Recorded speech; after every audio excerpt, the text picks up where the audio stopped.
नमस्कार प्रिय बच्चों, आज मैं आपके समक्ष 7वीं कक्षा की पाठ्यपुस्तक मल्हार से मीरा के पद काव्य लेकर उपस्थित हूँ। सबसे पहले हम कवयित्री मीराबाई के बारे में कुछ आवश्यक जानकारी प्राप्त कर लेते हैं। मीरा हिंदी साहित्य में भक्ति काल की एक सुप्रसिद्ध कवयित्री हैं जो भगवान कृष्ण की अनन्य भक्त थी। अनन्य अर्थात जिसके समान कोई अन्य ना हो। मीरा कृष्ण भक्त होने के कारण सदैव कृष्ण भक्ति के पदों को गाती रहती व भजन कीर्तन में बस अपने परमेश्वर श्री कृष्ण की भक्ति में मगन रहती। इसी भक्ति में उन्हें जीवन का आनंद प्राप्त होता। विवाह के पश्चात वह राजघराने की वधू बनने के बाद भी श्री कृष्ण की भक्ति में लीन रहती तथा साधु संतों के साथ बैठकर मंदिर में कृष्ण भक्ति और भजन कीर्तन में अपना जीवन बिताती। मीरा के पद राजस्थानी व ब्रज भाषा मिश्रित मिली जुली भाषा में लिखे गए हैं। आइए मीरा के पहले पद का भाव और अर्थ समझते हैं। बसो मेरे नैनन में नंदलाल, मोहनी मूरति सांवरी सूरति, नैना बने विशाल। अधर सुधारस मुरली राजति, उर वैजंती माल। क्षुद्र घंटिका कटितट शोभित, नूपुर शब्द रसाल। मीरा के प्रभु संतन सुखदाई, भक्त वचल गोपाल। इस पद में मीराबाई अपने आराध्य प्रभु श्री कृष्ण के रूप सौंदर्य का वर्णन करते हुए उनसे निवेदन कर रही है कि हे नंदलाल अर्थात हे नंद के पुत्र श्री कृष्ण, तुम मेरी आँखों में बस जाओ। मेरी आँखें सिर्फ आपके दर्शन कर पाएँ प्रभु, इस तरह से आप मेरी आँखों में बस जाओ। अगली पंक्ति है बच्चों, मोहनी मूरति सांवरी सूरति, नैना बने विशाल। मीरा कहती है कि हे कृष्ण, आपकी छवि बहुत ही मोहिनी यानी मनमोहक है। आपकी सांवली सूरत या रंग रूप और आपके विशाल नैना अर्थात बड़े नेत्र या आँखें हैं। इस मनमोहनी सलोनी व सुंदर छवि से आप मेरी आँखों में बस जाओ प्रभु। अधर सुधारस मुरली राजति, उर वैजंती माल। मीरा कहती हैं कि हे कृष्ण, तुम्हारे अधर यानी होठों पर सुधा अर्थात अमृत रस से भरी हुई बांसुरी है। तुम्हारे उर पर अर्थात गले में लटकी हुई वैजंती माला बहुत ही शोभाशाली लग रही है। क्षुद्र घंटिका कटितट शोभित, नूपुर शब्द रसाल। अर्थात श्री कृष्ण की कमर में क्षुद्र अर्थात छोटी छोटी घंटियाँ सुशोभित हो रही हैं। पैरों में नूपुर यानी पायल की मधुर ध्वनि बज रही है। पद की अंतिम पंक्ति है, मीरा के प्रभु संतन सुखदाई, भक्त वचल गोपाल। मीरा कह रही है कि हे प्रभु श्री कृष्ण, आप अपने भक्तों को सुख देने वाले हो। आपकी छवि देखकर आपके भक्त सुख का अनुभव करते हैं। हे कृष्ण, आप भक्त वचल अर्थात अपने भक्तों पर दया करने वाले हो। हे प्रभु श्री कृष्ण, ऐसी मन भावन सरल सुंदर व सलोनी छवि से आप मेरे नैनों में सदा के लिए बस जाओ प्रभु, मेरा निवेदन स्वीकार करो। बच्चों, इस पद का सार है कि इसमें कवयित्री मीरा ने भगवान श्री कृष्ण के रूप सौंदर्य, उनकी मनमोहक छवि, मधुर बांसुरी बजाने वाली छवि, अपने भक्त व संतों के प्रति दयालु स्नेह बरसाने वाले स्वभाव का बहुत ही सुंदर वर्णन किया है।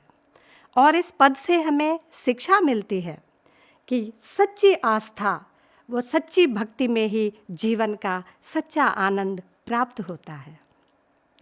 अब हम दूसरे पद की ओर बढ़ते हैं बच्चों, और दूसरे पद का भाव अर्थ जानने से पहले पद का वाचन करेंगे।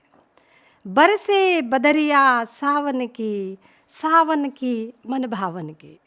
सावन में उमग्यो मेरो मनवा, भनक सुनी हरि आवन की। उमड़ घुमड़ चहु दिश से आया, दामिनी दम के झर लावन की। नन्ही नन्ही बूंदन मेहा बरसे, शीतल पवन सुहावन की। मीरा के प्रभु गिरधर नागर, आनंद मंगल गावन की। बच्चों, इस पद में मीरा वर्षा ऋतु के सावन महीने में बारिश के आनंद का वर्णन कर रही है, जिसमें बादल बरसते हैं, और जब बादल बरसते हैं तो प्रकृति के सभी प्राणी जीव जंतु सब आनंदित होते हैं।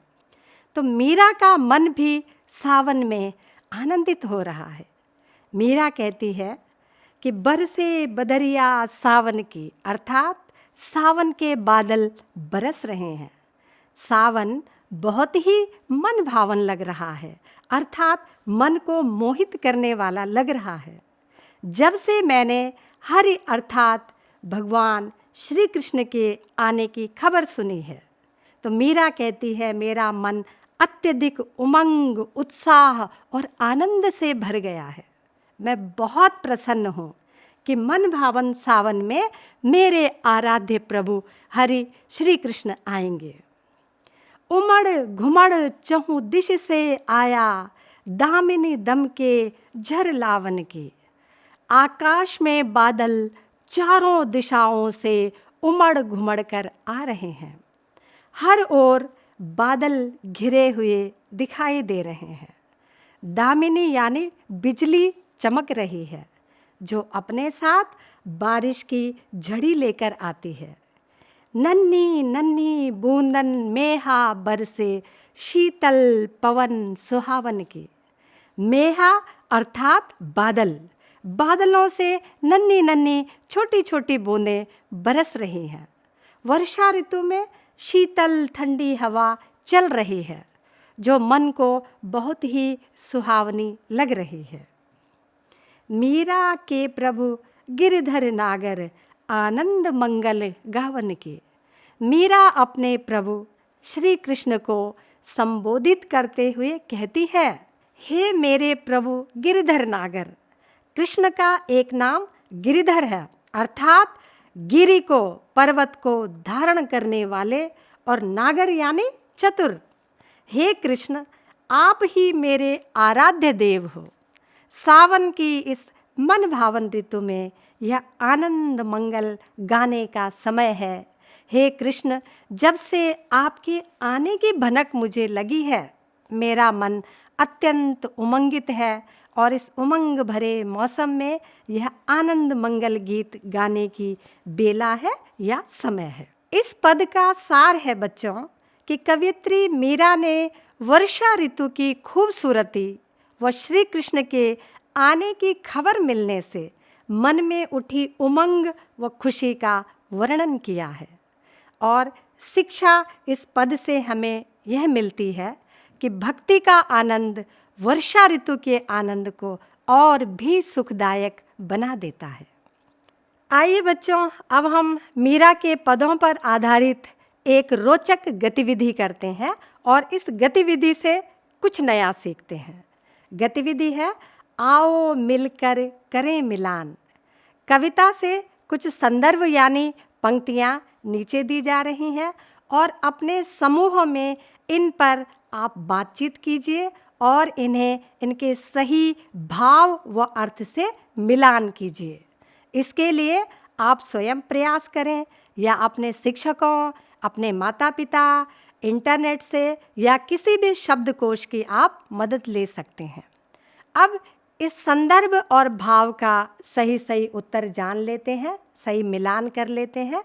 भक्ति का निवेदन, इसका सही उत्तर है, हे श्री कृष्ण, तुम सदा के लिए मेरी आँखों में बस जाओ।